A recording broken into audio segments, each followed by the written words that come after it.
I'm sounding the alarm. Alert, alert. The U.S. Navy sailors have unfortunately hit a breaking point. They are trying to get off of the boat. They're trying to overboard and jump off board and unalive themselves. This is very sad. This is very tragic. And we need to discuss it in this video because this war is not going in the way that anybody thought that it would.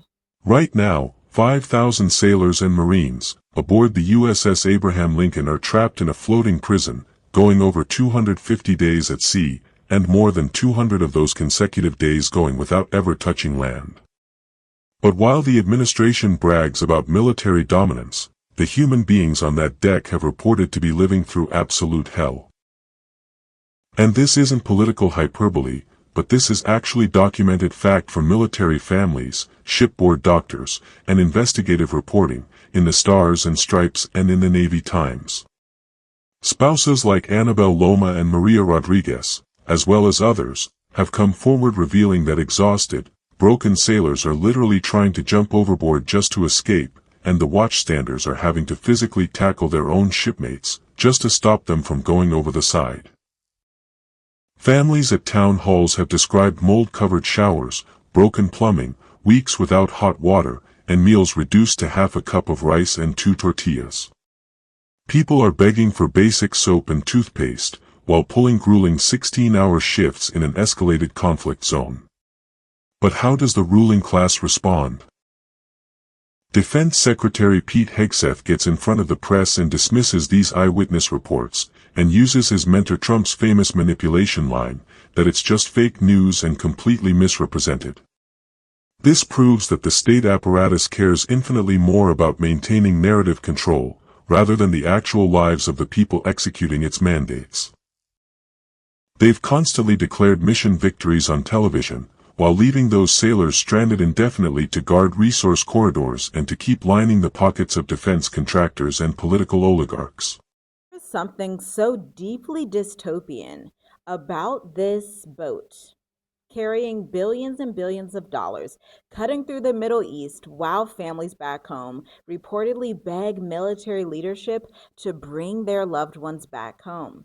Not because America suddenly lacks firepower, not because the USS Abraham Lincoln cannot launch an aircraft from the boat, but because the people inside of one of the most powerful machines that our military knows and that modern militaries know are actually leaving the boat because they are citing that there's a lack of food, there's a lack of water, there's a lack of resources. We can't even imagine what's truly going on here, and it just honestly reminds me of history, 1619, when so many of our ancestors were on a ship going through the Atlantic Ocean in the transatlantic slave trade, and people were also jumping off of that boat. I mean, this is insane.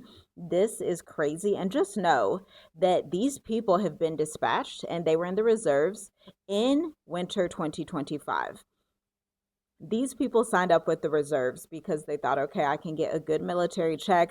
I'm going to be able to provide for myself and my family. I'm going to be great if I just go on the reserves. We're probably not going to have a war. I don't want to be on the front lines. But then, of course, March hits, and then they were forced to go on the front lines. Now, this USS Abraham Lincoln carries roughly 5,000 sailors and Marines. Its current deployment, again, began November 2025, and what was supposed to conclude months ago has repeatedly stretched forward as the American military hones in on Iran. Now, the human cost is beginning to show itself behind the scenes. It's coming out from behind the steel wheel. Families have reported multiple incidents involving sailors attempting to go overboard. And FYI, it has now been more than 250 days without these sailors being able to touch land, and this is where the story becomes even more scary. A superpower can have everything except a true exit strategy. These carriers are supposed to represent American dominance, the strength of the U.S. military, trust even in the U.S. dollar. But these floating cities are just not able to provide what these sailors need at this time, because nuclear-powered symbols telling the world that the U.S. can project military force virtually anywhere on Earth, yet These families are coming out saying they cannot get in touch with their loved ones because they are describing a reality that none of us can even fathom that's happening on the USS Lincoln right at this very moment. I mean, can you imagine? Broken toilets, mold, no food, shortages of even hygiene products, which eventually even leads to disease, as we all know. One family member actually described a meal consisting of roughly rice and tortillas. Families have also alleged that portions were rationed during portions of the deployment. Now, the Navy and Pentagon have disputed some descriptions of the shortages and maintained that sailors have access to food and mental health resources while on this ship. But here's the thing.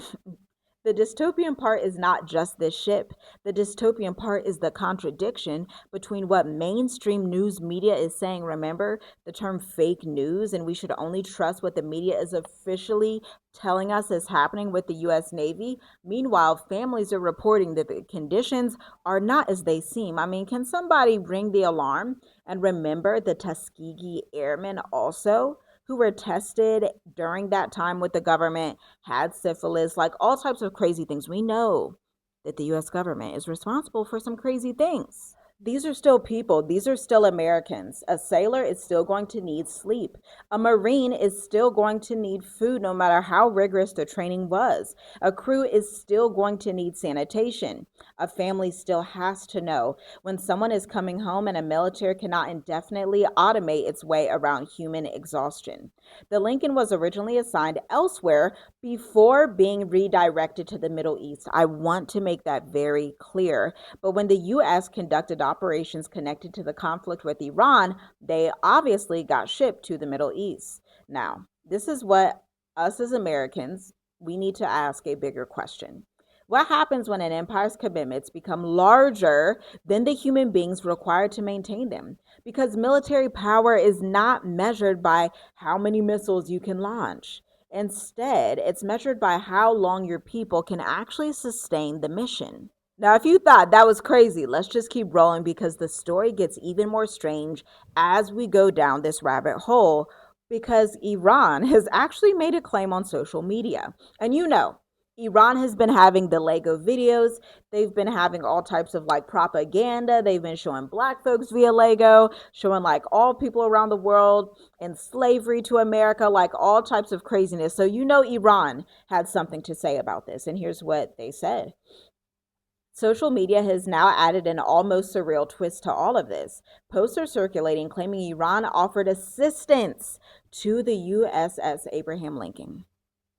At the time of me writing this blog, I have not found credible claims to this information, so it should not be repeated as an established fact, but the rumors are out there that Iran told these soldiers and told the US military that they are willing to give them food.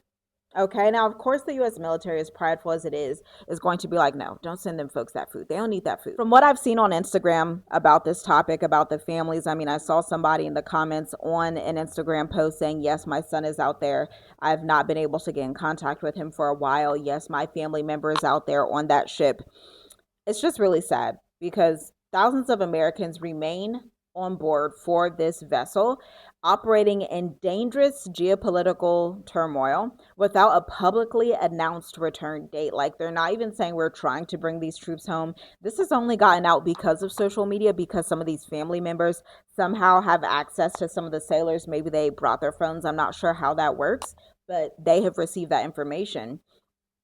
And Americans need to understand we spend enormous amounts of time watching missiles. Maybe we should start watching systems, watch deployment lengths, watch military readiness, watch supply chains, watch morale in the Strait of Hormuz, watch what happens to ordinary families when they are sent to war in the middle of geopolitical chaos. Because collapse does not announce itself nicely. It does not send you an email notification, hey, the collapse is coming. That is not what happens. Sometimes it looks like something far more bizarre, a lot more strange, something that we really reserve for science fiction and movies. Like, this sounds like a movie, but these are human lives. These are somebody's father, somebody's dad, somebody's mother, somebody's sister, somebody's brother, somebody's daughter or son, uncle, niece, nephew, whoever they are.